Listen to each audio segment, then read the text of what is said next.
ഇനി ത്രിവർണ്ണ പതാക, മുകളിൽ കുങ്കുമം, അടിയിൽ പച്ച, നടുക്ക് വെള്ള. എന്താ കുങ്കുമം?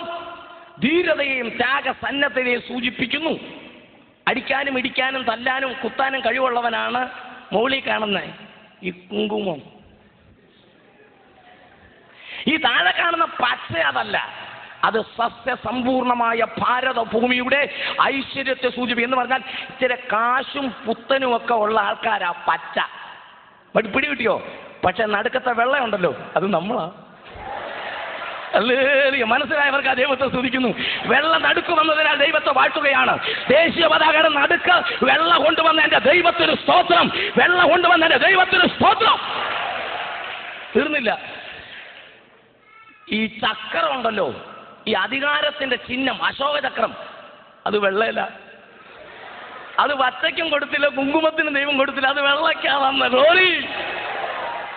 ഇനി കേൾക്കണോ?